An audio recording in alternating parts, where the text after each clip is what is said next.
So, welcome everyone to the Friday afternoon series.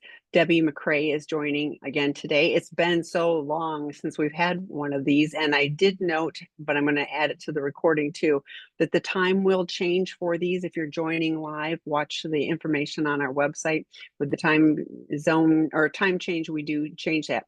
I also, before we get started, I'm super excited that we actually will have the boundaries work groups starting in April. We have some partners already signed up for those. Debbie will be facilitating those, and that is talking about internal boundaries and external boundaries. I'm going to put a link in the chat for the people that are attending. But if you are struggling at all with what a boundary is, or or if you perceive that it's control or punishment, or you don't know what an internal boundary is, sign up. Debbie will help you identify what your boundaries are, and if you want to add anything else to that. But otherwise, I'm going to mute and be quiet for a bit and turn it over to you for your topic of. Hey, thank you so much.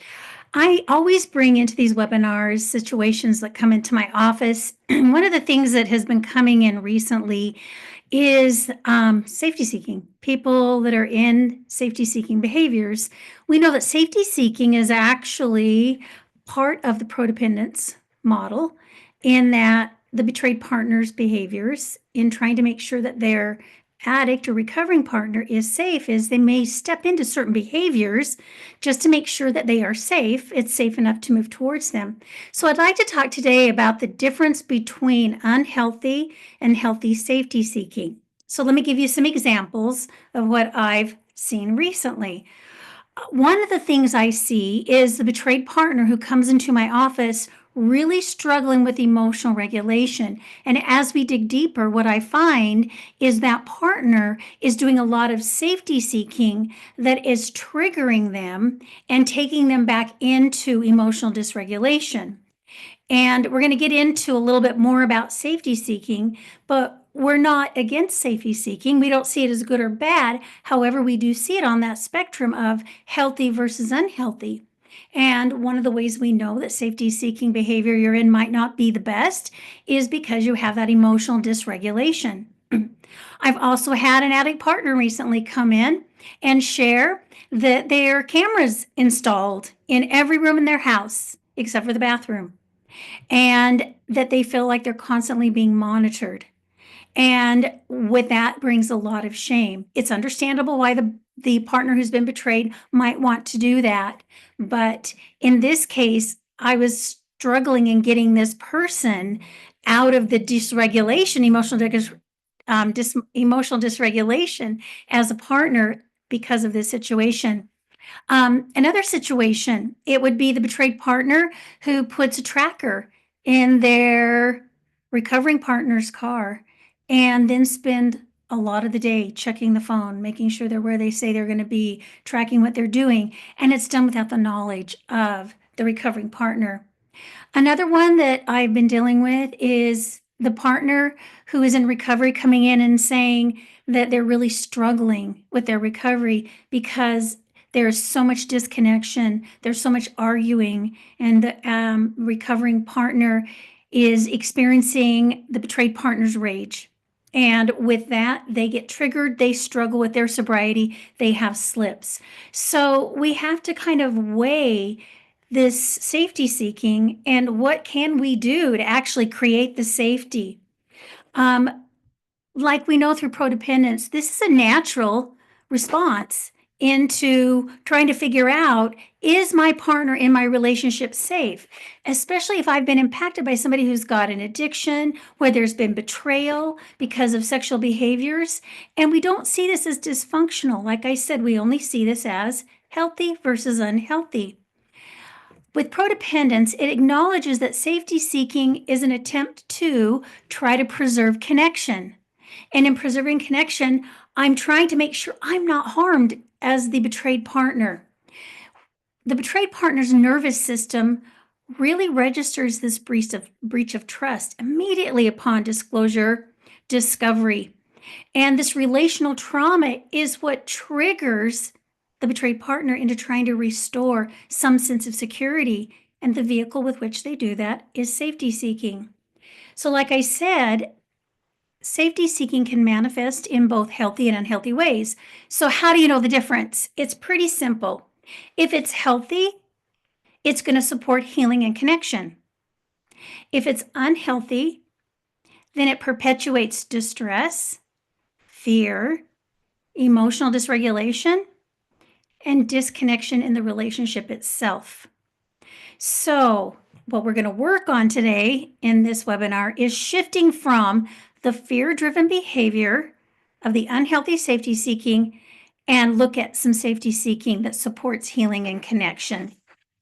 So, fear and safety seeking are big buddies. They go hand in hand. And typically, it is fear that triggers the betrayed partner into the safety seeking behaviors. The betrayed partner thinks that by doing these safety seeking behaviors, and this is on an unconscious level in the very beginning when they're not aware of what their safety seeking is, but they think it's going to prevent the feared outcomes. Their brain's gone crazy. It's thinking of all the possible things that could go wrong, will go wrong, and have gone wrong. And so by doing safety seeking, I can reduce my anxiety. So the safety seeking really is focused on perceived threats rather than actual dangers. So it's what I perceive. Now, betrayed partners also go into safety seeking to try to figure out what their reality is. So they're trying to piece together the puzzles of exactly what happened. And so their brain's going crazy and telling them to gather all the data, collect all the data. You've got to know everything. We got to put this puzzle together. So the interesting thing is that safety seeking at times will actually be beneficial. And I'm talking unhealthy safety seeking. I may actually find things. And so it reinforces safety seeking in the unhealthy way. However, lots of times we go into unhealthy safety seeking and we don't find anything. So that might be the betrayed partner who has already gone through all of the emails and all the email accounts, 50 times, but continues to go back thinking that somehow they missed something. That becomes unhealthy because then when the recovering partner comes home, then the betrayed partner ends up being really irritable, triggered very easily because they are their trauma trigger. And so again, we end up with disconnection. Sometimes betrayed partners can become dependent upon safety seeking, and we focus outward rather than stopping and going inward and beginning to work on our own recovery, our own emotional regulation. It can be problematic, like I told you, because it can be ineffective. However, we do not label safety seeking as good or bad, like I said. We see it as the betrayed partner's best attempts at trying to stay connected in a situation that is beyond his or her ability to cope or remedy the situation. So let's talk about the difference. I'm going to talk about 8 unhealthy safety seeking behaviors. There are more, but I'm going to limit them to 8. And then I'm going to give you some ideas of, if I'm doing that, what do I do with it? So the first one that shows up a lot is compulsive checking and monitoring.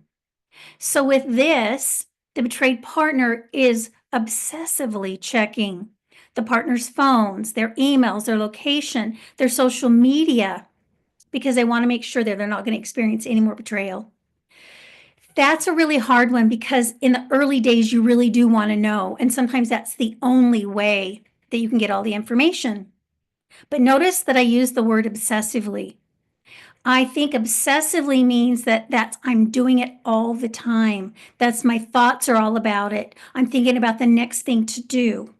Yes, we can check in and we can work together with the betraying partner on checking those things.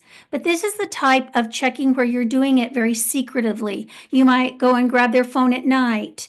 You might figure out passwords and get on. And as you're doing that, it's taking you further and further and further into a trauma response. So what we have to do is we've got to focus on, rather than policing the actions of the betraying partner and betraying their thoughts and everything they've done in the past, we have to be able to work with somebody, which is a therapist, who can help us figure out, how do I step out of it? What is my need? So it's very important that you understand, what do I need for safety? How do I verbalize that need? So for many betrayed partners, it might look like, I would like to be able to look at your phone in the early days of recovery while you're trying to show me that you're being truthful, right? I would like to have all of the passwords. I would like to be able to sit down and, go over all of the finances. So we're going to work on recovery work, accountability work, as opposed to policing and trying to catch the partner in something. Again, this is really difficult. I don't want to minimize this, but it is something that oftentimes you have to have the help of your group, your support group, or a therapist to help you figure out the healthier way to do it. The second thing I see, especially in the early days of betrayal trauma, is the repeated interrogations. Again, it's the brain trying to figure out what has been happening. How could I miss this? I don't want to miss it again, so I'm going to make sure I get all of the puzzle pieces I can possibly get. I'm going to turn over every rock to make sure I have it all. So when we do interrogations, we are constantly asking questions. How I see this show up is I see sometimes the betrayed partners are really struggling with emotional regulation and they've had a really hard day. So at 9 o'clock at night, they've got all these questions. They need all this data. So they start interrogating to try to get this information. And these can go into the wee hours of the morning, which really creates a lot of disconnection. And I know that this is the betrayed partner's attempt at trying to manage their pain. But again, what happens oftentimes is if I'm constantly interrogating, I'm constantly thinking about it, and you run the chance that you're going to get stuck in obsessive rumination. Your thoughts are going to be constantly thinking about the next question that you need to ask. So what you need to do is work towards having a formal therapeutic disclosure and put boundaries in place around that. So the boundaries would be that you write down the questions you have as a betrayed partner, and then you submit those as part of the disclosure process. You can also maybe schedule a time, write your questions down, and at one of your check-ins, go through some of those questions. If it is going to be something that's included on the formal therapeutic disclosure, don't be surprised if the recovering partner says, that's going to be part of my disclosure. I would like to answer that for you. However, I need you to know it's going to be included, and are you going to be able to hear it and stay regulated? So it's a very fine line there. I know you really want to know, and one of the things I have to work with betrayed partners on is can't ask questions while we're working on formal therapeutic disclosure, but you can write them down and we will ask them. You need to also kind of shift from that compulsive questioning to maybe mindful reflection and emotional regulation by journaling. Journaling what the fear is, journaling what it is that your thoughts are ruminating on, and the information that you need to know. I do a lot of work with betrayed partners on thought stopping, because a lot of times when I'm in that interrogation, I'm thinking constantly, I've got to go ask it. So with thought stopping, we can do things like just telling ourselves to stop our thoughts, then intentionally shifting and telling ourselves, stop it, I'm not going to go there. That's not completely true, because the brain takes bits and pieces of true data, doesn't have it all, so it fills in the gaps, and we have some distortion in the story. So it's not completely true. Or you need to reach out to somebody if you can't get out of it. Somebody who can maybe help you regulate. Somebody who can help maybe be logical. Like I've mentioned many, many times, one of my support persons was somebody who was extremely logical. So when I was in my rumination obsessively, they could kind of help me get back connected to prefrontal and thinking logically. Okay, number 3, self-isolation and emotional withdrawal. So I do see this as safety seeking, because oftentimes the betrayed partner is going to pull away from the addict partner. A lot of times this is due to their own shame, their emotional exhaustion. It might be because their nervous system is in a state of hypoarousal. I'm just so overwhelmed, I just can't do anything. I do think fear is a big, big part of that. So it's so important that as part of your recovery, if you are a betrayed partner, is you have to have a support system. Support systems, we know, and individuals who are healthy. One of the quickest ways we emotionally regulate is by turning to that healthy person, and they can help us co-regulate. So you need to identify your supportive people. You might want to put them, even if there's a group of them, you could have a group text. I know I encourage my group members to reach out to each other when they're struggling, because you'll have all this help instantly at your fingertips. Maybe putting friends on alert. I'm really struggling this week. Are you available if I text you? Can we have a call on Tuesday night or Wednesday night? And so I can just check in with you. Do some of those things very, very intentionally. Journal your feelings. Don't isolate. Understand what you're feeling. It may be some of those aspects of grief that I talked about. It could be that you're just really sad and depressed. And if you are depressed, you really need to check that in with your therapist to make sure that, that depression is manageable.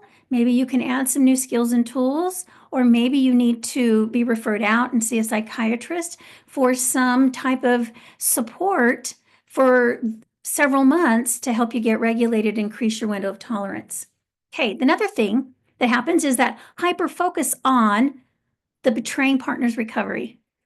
So what happens here is, because the betrayed partner, they have really good intentions. They really want the betraying partner to heal. But in doing that, oftentimes they really jump in and they try to kind of suggest, coerce, maybe even control. Depends on what you're up against. And we're not judging any of that. What you're trying to do is you're going to be overly involved. So you're going to make sure that they're going to therapy, and you might even, I had somebody come in this week who said my wife believes that I need to have a male therapist, right? And it's like, okay, I understand. And in reality, this person wasn't doing their recovery work. And so we really went there and talked about that. So this partner just wants to feel safe. And as betrayed partners, we want to get into managing. And it's true, you are smarter as far as being connected to prefrontal. You have more logic at times, and you have really good ideas. But oftentimes when we're doing that, we're also in the drama triangle. And I've talked about that in past webinars. And with that, we're trying to step in as a caretaker rescuer, because we want to make sure that our partner heals. We want life to get back to normal. So again, have an accountability partner that you can turn to, that will help keep you out of managing and controlling your addict partner's recovery work. Focus on your own recovery. That's really hard. I know it's not easy, but if you do that, I'm going to tell you that the other will come down, because you'll be able to know what to do. And the more you work on your emotional regulation, the less triggering things become. Okay. The next one is avoiding processing emotions. So with this, what I see is the betrayed partner goes into numbing or suppressing emotions. And they do that several ways. They can do it by overworking. I'm going to outrun what's going on. They might get into binge watching Netflix, doom scrolling on a social media platform, emotional eating. And they might even just want to go to the rooms and shut the door. I have a lot of betrayed partners that feel like that's the best thing that they can do in the moment. So be aware of this. Just really, like I tell betrayed partners, you need to know what's going on internally for you. So always be aware if you're starting to go into that freeze response, because that's what it is, then you need to take steps. Journaling, mindfulness techniques, and I'll go over those in just a second. Having people that provide safe spaces for you to feel and express your emotions. Oftentimes you can't turn to the partner who betrayed you and share those emotions. So sometimes betrayed partners just stuff it. So find a trusted friend, get into your therapist, get into a support group. Okay, number 6, over accommodation and people pleasing. So in a way, the betrayed partner kind of takes responsibility if they're over accommodating, and they feel like maybe they're part of the cause. Gosh, if I was just better in this, if I just looked better and was like this, then the betrayal wouldn't have happened. That's one of them. Another thing is that the betrayed partner will move into people pleasing. So they're over functioning to try to avoid conflict, to avoid abandonment. That is actually a hypoarousal response called fawn. And so I am in a state of overwhelm. I am trying to figure out, right? I don't want to be abandoned. I want to make sure you're here for me. So I take on a lot of responsibility that may not be mine. I appease and I please. And so it's really important that you're aware of any self-blame narratives, that you're working with a therapist that help you identify those, that you know how to do self-compassion work, very, very important. And then you have to hold to and prioritize your own boundaries around that. And that means I'm going to step out of doing for my betraying partner what they should be doing for themselves. That's how I know. And the focus really does need to be on your own emotional well-being. We say it all the time, you hear it all the time, but you've got to put your oxygen mask on first.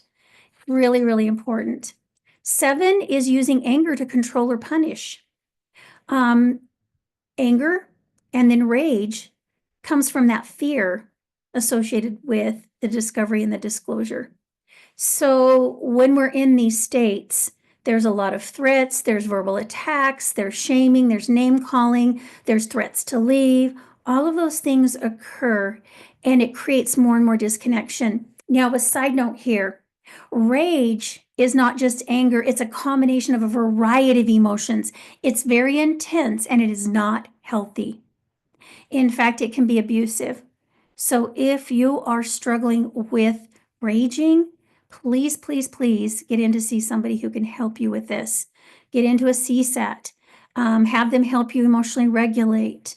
Really work on that because that can create a lot of damage that's going to take a lot of repair work to fix.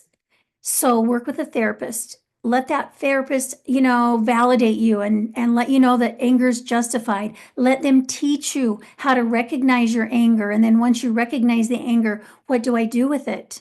Can I sit in that anger? Can I notice where it's at in my body? Can I tune into that anger and ask it why it's showing up? What's the story I'm in right now? What am I telling myself that triggered my anger?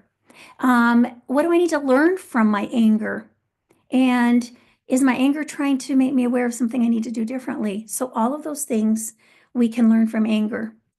Get out and walk. Anything bilateral, swimming, biking, walking is going to help regulate your body. So that's really, really important. If you have repeated cycles of anger, if there's rage, please get help. And what you may need to do is even go into and do some couples work for a little bit, either with the betrayed partner's therapist or the betraying partner's therapist, if you don't happen to have a couples therapist. Okay. And the last one is over researching betrayal, trauma, and addiction. I've seen this one a lot. So the betrayed partner comes in and they are up to their eyeballs in reading and watching and learning and trying to figure all of this out. And they are so saturated, their brain is. And then they almost have this drive every day. The only way I feel safe is if I'm constantly researching. So with this, we need to recognize the balance piece. So maybe it's I put into place, I'm going to watch just one podcast a day. I'm going to spend 1 hour reading. I'm going to work in my workbook for this amount of time. And I'm going to maintain that balance with the rest of my life. I'm not just doing that. I'm doing other things. I'm doing my dailies where I'm taking care of my physical, emotional, spiritual, and relational parts and aspects of my life, right? I am doing my recovery work my therapist has given me. So we have to balance that out. We have to balance it with work. We have to balance it with family. So it's very important that you turn to self-care, you practice your mindfulness, and you even include self-interests. One of the things I encourage betrayed partners to do is get back in to doing things that you find, I hate to say joy, but it can be joy. We can have betrayal, trauma, and joy at the same time. Our brain actually can do that. But if you're somebody who plays the piano, play the piano. If you're somebody who has enjoyed art, get into art. If you're somebody who likes to be part of a book club that's not a sex addiction, betrayal, themed book, right? Get into a book club group. That's so, so important. So remember, unhealthy safety seeking is not a sign of pathology. It's just a sign that you're trying to maintain or regain control because you're in a lot of fear. So it's the pain that is driving these behaviors. But what we want to do is we want to step into the safety seeking that's healthy, that's going to help you regulate. So when I'm in healthy safety seeking, I'm rebuilding trust, I'm regulating my emotions, and I'm fostering healing for myself and even the relationship. So the first one would be engaging in individual and group therapy. I don't know how you recover from betrayal trauma without somebody who really understands the progression of betrayal trauma, like the early days, and how we're in this state of distress. We're in a crisis state, and knowing what we need to do during that crisis phase, and then how we start working in and doing the steps of identifying and getting a really good healing routine going, and then working on the root of your betrayal by doing some reprocessing. So that's very important. Joining a support group. If you can't go to one, then find one online. Find ones that support the codependence model. Go to Seeking Integrity. They've got some great groups, including the group I'm going to do, because there's not just boundaries cover so many things. So we're going to talk about boundaries that foster connection and boundaries that foster healing. So get into a group so you have other support. Secondly is setting clear boundaries. That's a good segue into establishing healthy and relational boundaries. So that would include requesting a disclosure, requesting transparency and what that would look like. Maybe it's we sit down and we do a check-in. A boundary would be setting aside time every day for your own self-care. And remember, I think Tammy may have mentioned this earlier on, and that is that it's not about control. Boundaries are about creating safety. So we want to create physical, emotional, relational safety. And the way we do that is with boundaries. So we can sit down, we can talk with our betrayed partners. I often find in the early days of betrayal, it is helpful to have a therapist there as you work through and negotiate and talk about the boundaries and put the details in place. The third one is asking for transparency and accountability. So maybe you need access to certain types of information because you just need it, but you can't rebuild trust if you're trying to micromanage the betraying partner's accountability. So maybe you need information about their recovery commitments. I need you to explain to me what your recovery work looks like, what you're doing, how you're doing it. And you have to sit and listen without judgment for the moment, and then step back and think about what do I need for safety, and then coming back and approaching and working with the betraying partner to let them know what your needs are. Maybe you need to hear about how their therapy is progressing. Can we sit down and do a check-in where we both share what we're learning in therapy? Maybe you need to have some accountability apps on social media, on phones. All of those things are part of that transparency. I love regular check-ins and making sure that we do regular check-ins that are nice and boundaried so we don't get dysregulated, and instead we're sharing information. So Fanos is a great one. I have a recovery check-in that I have my betrayed partners and my couples do that really kind of share what you're working on in recovery. Number 4 is going to be developing a self-care routine. So you've got to really prioritize your own self-care. That means that your recovery is just as important as the betraying partner's recovery.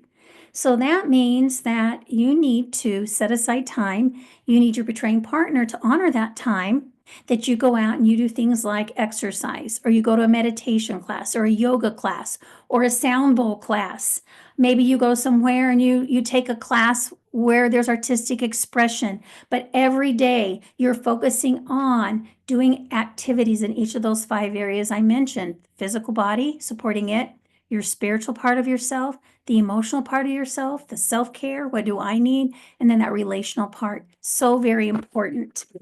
Number 5 is to practice grounding activities and meditation practices that ground your nervous system. So let's say you're having a very difficult time. You're starting to move into anger. It's to stop and recognize in this moment, I need to stop and go ground myself. That is very healthy. So using breath work, using things like the five senses exercise, where you're going to notice five things that you see, four things that you feel with your physical body, three things you hear, two things you smell, one thing you taste.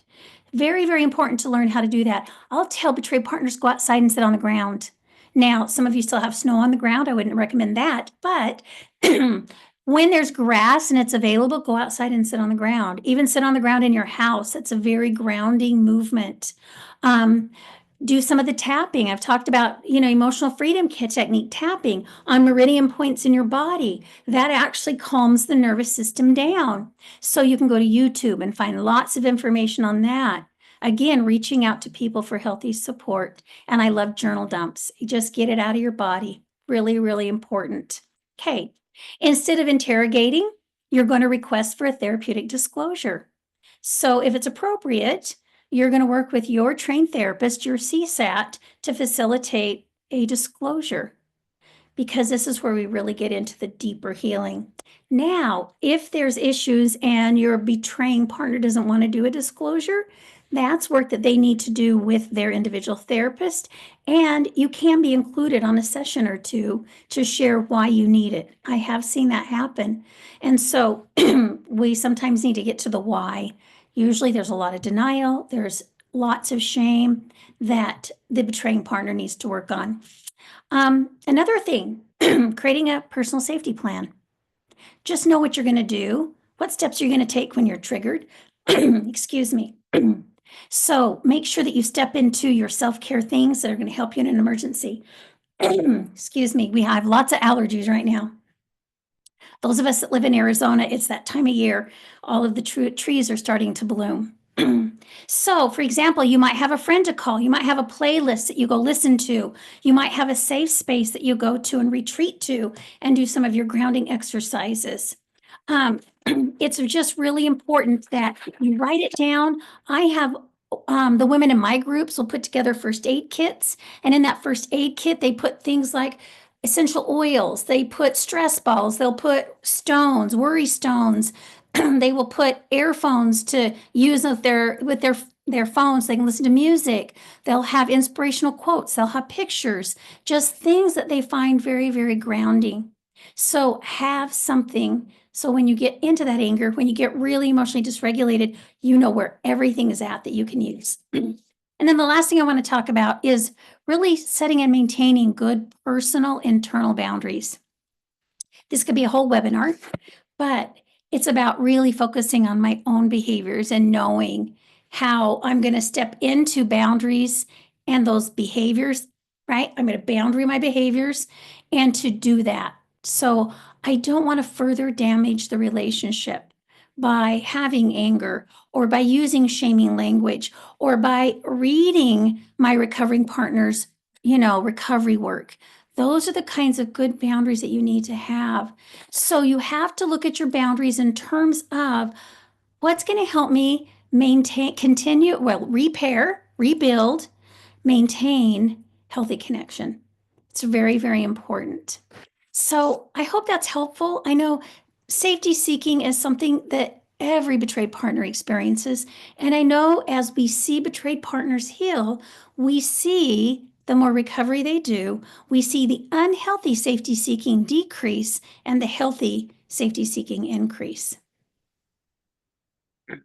Great information, and there's so many points about it. But when you were talking about the cameras and things, and we've known many partners who are doing all of that, and I shared with one that I go to the gym, and there was a mom that had a, I don't know, a 6-month-old or whatever, and it was so dysregulating for me in the class because she had her phone, the baby monitor, propped up. She was in a yoga type room, so it's a little darker and it's quiet, and she's got this camera, she's right in front of in my vision, and she's watching the crib, and I was like, she wasn't participating, but she's also distracting. But I was thinking, I mean, she's got an adult taking care of the children, so there, but I kept thinking, along with betrayed partners, how much energy, like she wasn't participating in class. She was not there and present and doing what she needed to do for herself to really participate in class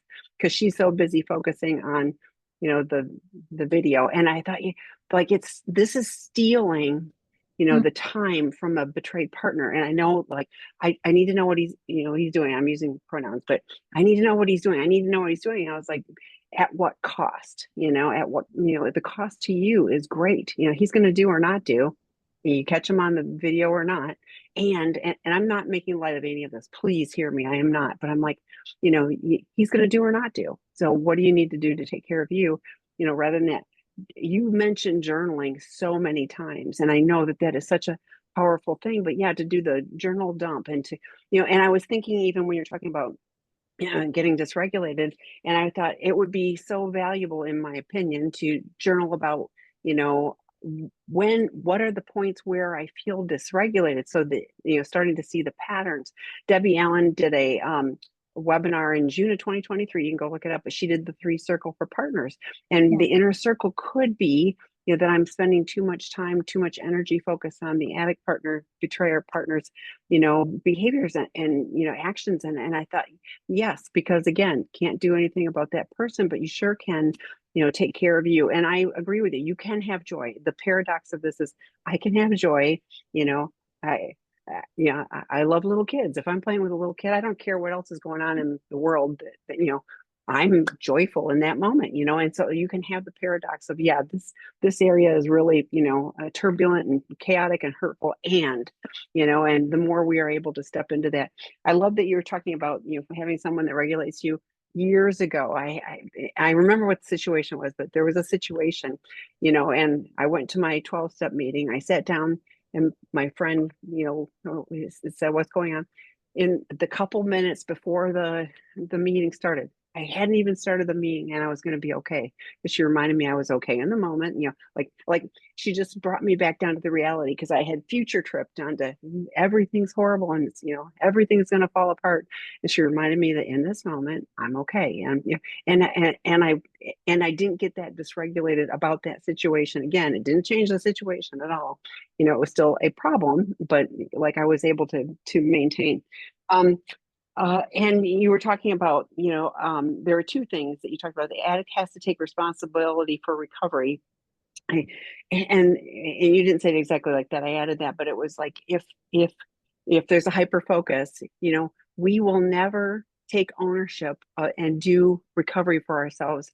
The other not good thing about it is we will also get resentful. And, so then we're mad at you for making us do this, even though that's the logical thing. But it also keeps that relationship from being a partnership and a real relationship, because then I'm being parented, So again, get all of the reasons why. And, if for a healthy relationship, for us to take ownership of our behaviors and everything else. So, yeah. So I think that was all I highlighted. Oh, when you're talking about asking for transparency, and you said no judgment, and I was just like, and it's really hard to not go, well, you're saying you're going to do that, but I don't see you doing that, or you're not doing enough, or I mean, like, so that's a really hard thing, and I get it, but if I'm, like, I have to be willing, if I'm asking for that level of transparency, to go, thank you for sharing that with me.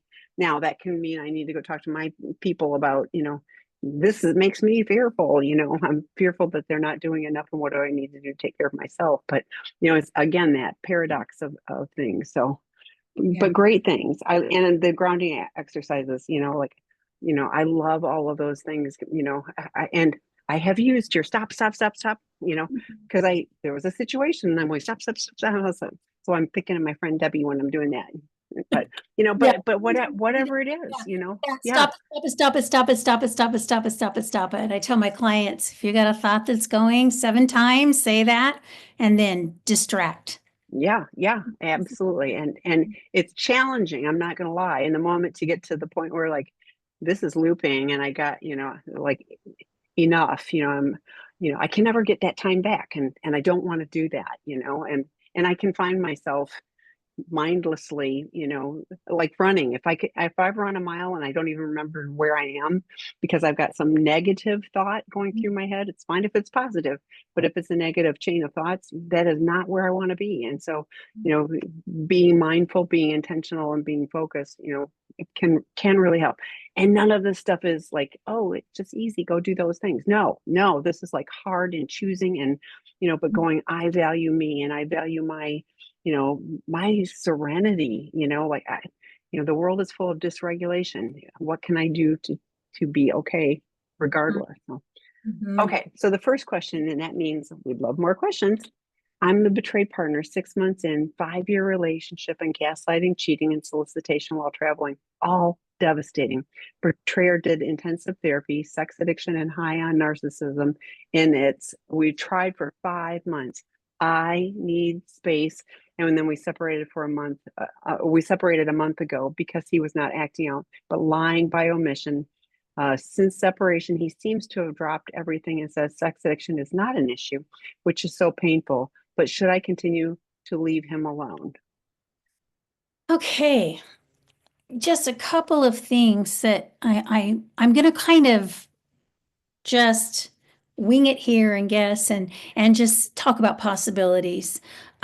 First of all, I do want to acknowledge how hard that is and how you must feel so out of control, right? Here's somebody you care about, here's somebody you love, and more than anything, you want this person to get it and to stop gaslighting and stop lying by omission and focus on what the relationship needs. So that's very, very hard.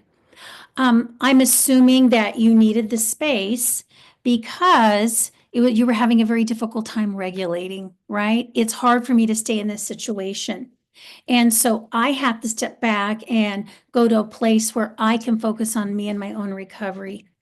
And yet you see, because you're not around, right, this person is not really doing therapy. So one of the questions that I would ask you is this something, because I do something called a therapeutic separation, where before we have the people, the persons, the couple, the individuals separate and go to places where they can heal, we've put boundaries in place. We've put expectations into place. So there's just some general goals we have for the relationship. Like during this separation, we're going to work on regulating emotionally. We're going to work on focusing on our self-care. So there's certain things, and then you get into your own individual work within that structure, within that framework. And really it's boundaries. And so during that time, I know what my partner's going to be working on. So I don't know if that's even a possibility. If your partner's open to continuing to work with you, could we go find somebody who's able to do a therapeutic separation? So we're working on it. Is your betrayer seeing you leaving as you leaving the relationship? Or is this just out of sight, out of mind? I don't know. But what I do know is you have to really listen and honor yourself and what's going on internally. I know you're 5 years into this relationship. It sounds like there's been, you know, a lot. 4.5 years. It sounds like 6 months in, some of this started happening, if not all of it. You've got to be exhausted. So my recommendation is that you just kind of take a step back. You work on your own self-care, put your self-care plan together, and then kind of just sit in this gray area. I hate to call it a gray area, but it is a gray area. And in that time, you're going to have anxiety and you're going to have fear and all of that. But do your therapy work. Work with your therapist. Figure out what kind of boundaries you can possibly even put into place. Is your partner willing to come in and do a session, a couples session, where you can talk about your fear and your needs and what you need for recovering and repairing the relationship? And if your partner chooses not to do recovery, what's your plan? I just worked today in a group on talking about how do I heal if my partner's not doing their work? What do I do while I'm sitting in this gray trying to figure out what to do? What's my next step? And of course, it included a lot of the things we've already talked about today. But I think it's really important that you get in and you do work with your therapist during this time so that you've got clarity. You've got somebody who's helping you connect the dots. I will have betrayed partners make a list of all the reasons to stay and all the reasons to go. And then I have them go through and I have them kind of scale them like 1 to 3. One means it's kind of important. Two is it's important, and 3 is very important. And so then you add up all the numbers and see which one outweighs the other. I think when we're in relationships, when we love somebody, we want to try everything we can to make it work. But there comes a point in time where if you are seeing this person isn't doing recovery, then you do have decisions to make. I do believe we need to step back. We need to give ourselves some time, and we need to put supports in place, especially people in place to help you decide. Should you leave him alone? I think you can reach out to him and make some vulnerable requests. Would you be willing to do this? Would you, consider going to couples so we can talk this through, see where we're at, talk about the future of the relationship? If there's goals we can put to place, maybe we can talk about putting boundaries in place around this separation, maybe a time limit on it. So you can reach out and ask. And so at this point, it's probably going to be vulnerable requests. And then you have to be able to regulate if you don't like the answer that you're getting. You've got to face your own reality, and then you have to decide what the next steps are going to be. And I included in the chat, we did a series of 4 webinars, and one from last May was Kristen Snowden, should I stay or should I go? And there was 10 questions to journal about. And I think that would be useful for both of you to journal about, what is your goal with this? I hear in this that he's going like, yep, I don't have a problem, and therefore it's like you're the problem. It's like it's not me because I'm an addict of whatever. So I think that's a really I love what Debbie was said, is like you have to really do your internal, what do I need? There are people that choose never to deal with their problematic behaviors and continue on that path. And there are partners that are able to find the safe space and boundaries for themselves, and navigate that relationship, not letting that person, you can find what's good about the relationship and accept, that person's going to do what they're going to do. It's a hard space to live in. Did I do that? No, I did it. Sorry, I Oh, should not put my hand. it's a hard space to live in. Balloons. Yeah. Yeah. So You made it me is. think of a couple of Go ahead, things. One of please. the things when I have partners who are struggling with this, that we talk about is we talk about willingness and capacity.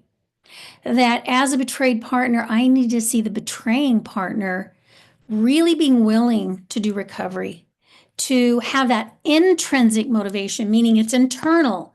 Extrinsic is I'm driving them to get into recovery and do their work. That does not create lasting change. It's not sustainable. So we look at willingness because it's will they do the work? Will they do what it takes to do the repair down? As will they be able to, do and manage their own recovery on their own because it matters to them that they get better. And when they get better, then they can show up in a healthier way in the relationship. The other thing I look at is capacity. Capacity really is abilities, right? Do I have the ability? I can work with capacity, right? Especially, combined with willingness, that's where we see the change. And so that might be another thing for you to kind of sit and consider. Oftentimes, the betraying partners are motivated by outside forces, meaning their partners saying they're going to leave, their partners pushing them to do it, whatever it is. So we really want it to come from within. But as Dr. Rob always says, don't say you're going to leave if you're not going to really leave, because guess what? We'll figure that out and manipulate around that too. And what Debbie was saying too about, like, it doesn't sound like there's a formal plan for, for the separation. So there isn't like, this is what we're looking to see. This is what would bring us together. These are the benchmarks, these are the time frames. And so if it's just we're separated, what does that look like, for the two of you, and what is ultimately your goal? one other thing that, that often happens is I've got 5 years into this. I've got so much time invested, that, continuing to pour into a relationship, with the hopes that it will turn around. It can be 10 years of investing into the relationship if he is unwilling to change. Then at some point, the reality is he's doing what he's going to do, and he's kind of showing you in this moment what he's really, doing, which is like, yeah, I'm denying that I'm even an addict. He's even had the opportunity to get a higher level of, of help, and even with that education, he's gone back to, yep, it's not a problem. So my concern is for you. And so, the only person you have any control over is you. And if you haven't already done so, we had a betrayed partner work group that started this week, and we often have people that miss the first week and join, and I'd be happy to help you with that. TAMI@seekingintegrity.com. Email me. And then the healthy boundaries, I'm telling everybody about this because I'm so excited. How many months did I bug you about that? I wanted, yeah, but this is so hard. It's hard stuff, and to hold my internal boundaries that I am not going to betray myself. I don't have control over other people, but I'm going to show up, for me as the person I need to be. That's a hard space, but getting help to identify what that is and support, to hold that, that changes things, so I encourage you to get the help for you, regardless of what he's doing or not doing, but and ideally, get some professional help if you haven't already had it, professional help to support you in figuring this out. But do check out that series. I'll go back to that. Kristen Snowden, Should I Stay or Should I Go? Dr. John Gottman's, like 10 questions to journal about. And then Debbie Allen did one partner stayed, one partner left, and it was their journey. So just sharing a bit about that. Then we had Deborah Doak, who talked about mediation, and separation. And then the fourth one was legal, like in a, Stuart Leviton, our COO, is also an attorney, and he said, the legal system does not do a good job of, helping with emotional pain. So having those four components can be useful education for considering, what you want to do. And one more thing, we have a drop-in group on Thursdays for betrayed partners who called Moving On Alone. And for those that have been left, or have one foot out the door, it's a different space. It isn't just, we're looking to repair the relationship. It's how do I be okay, and what do I need to do to take care of me, in this. So those are all resources to consider. So other thoughts? Well, one of the things that kind of stood out, and that is having experienced gaslighting. Sometimes it's very, very hard to know what to do because you doubt yourself, you question yourself, because in the past you followed your intuition. It's told you something's going on. You've gone in to get it validated. You've been lied to. It's been turned back around on you. It's been minimized. Whatever's happened, it's sometimes hard to know what to do. It's hard to make decisions because I can't follow my gut, or I can't follow that internal knowing because I feel like I've lost it. So as I was talking about kind of sitting in that gray area, one of the things you can do is, I think journaling is a great way. I will tell clients, if we're trying and you're not in constant relationship with somebody who's gaslighting, right? I've got this space now. I can focus on tapping back into my intuition. And I've talked about this in more detail in past webinars. And that is finding out and figuring out when your intuition really speaks to you. What time of the day? How does it speak to you? And the exercise I have people do, my clients do, is get little notebooks and put them in your purse, your car, by your bed, wherever. And so when you have a thought come about something you need to do or somebody you need to reach out to, write it down and then follow through on it and start to notice, right, what shows up and what happens as a result. And in that process, you'll start to notice when I get those thoughts and ideas and how they come to me. Is it just a kind of a thought that comes? Is it just kind of a download? Is it a feeling in my gut? Oh, I need to do this. And pretty soon you'll be able to feel more confident in figuring out and making decisions for yourself. and I agree. And I love, finding the patterns, because there typically is when, and I hear from lots of partners, and I bet you do too. I don't want to be alone.